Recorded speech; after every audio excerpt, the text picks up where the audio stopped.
आइए प्रश्न संख्या 4 का सॉल्व देखते हैं। प्रश्न है, यूक्लिड विभाजन प्रमेयिका का प्रयोग करके दर्शाइए कि किसी धनात्मक पूर्णांक का वर्ग किसी पूर्णांक m के लिए 3m या 3m+1 के रूप का होता है। तो इस प्रश्न को हल करना है और इसमें देखें कि हमें जो दिखाना है वो 3m या 3m+1 के रूप का होता है। तो हम इसकी अगर तुलना यूक्लिड प्रमेयिका से करें तो b की जो वैल्यू है वो हमें 3 प्राप्त होता है, इसलिए हमने यहाँ पर लिखा b बराबर 3। अब यूक्लिड प्रमेय से कोई संख्या 3q+1 या 3q+2 के रूप का होगा। क्यों होगा ऐसा? तो इस बच्चे में थोड़ा देखें यहाँ पे, ये हमने चूँकि जो r होता है ये 0 से बड़ा या बराबर और b से छोटा होता है। b की वैल्यू हमने 3 यहाँ पर लिया है, तो ऐसे में r की जो वैल्यू होगी वो 0, 1 और 2 हो सकता है। अब चूँकि r की वैल्यू 0, 1 और 2 हो सकता है, तो ऐसे में इसका जो संख्या का प्रकार होगा वो 3q+1 या 3q+2 होगा। ठीक। अब चूँकि यहाँ पे किसी धनात्मक पूर्णांक का वर्ग दिखाना है हमें, तो ऐसे में हम इन्हीं पूर्णांकों का वर्ग करते हैं। जैसे 3q हमने लिया, इसका हमने वर्ग किया, वर्ग करने पर 3q का वर्ग करेंगे तो ये हो जाएगा 9q²।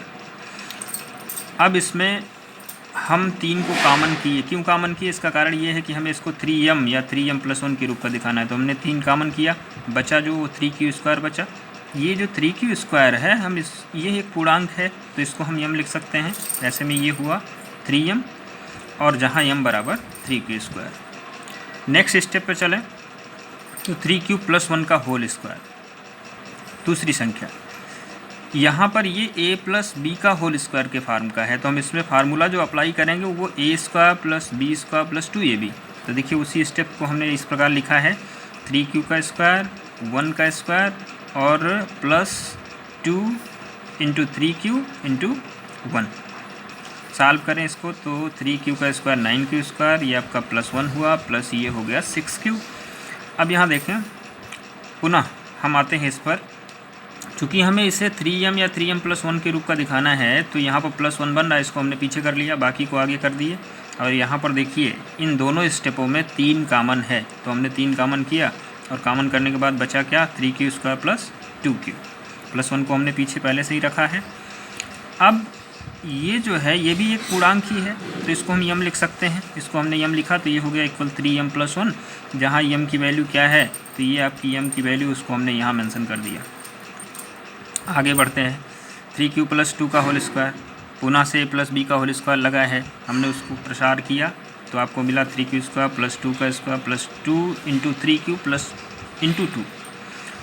अब देखें इसको जब हमने सॉल्व किया तो हमें मिला 9q² + 4 + 12q।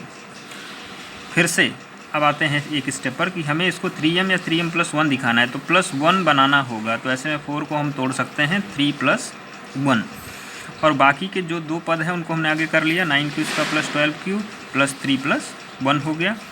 अब इसमें देखें इन तीनों स्टेपों में 3 कॉमन है, तो हमने 3 को कॉमन किया, बचा 3q² + 4q + 1। और ये जो है ये भी एक पूर्णांक ही है, तो इसको हम m लिख सकते हैं। तो ऐसे में इसको लिख सकते हैं बराबर 3m+1, जहाँ m की वैल्यू ये आपका है 3q² + 4q + 1।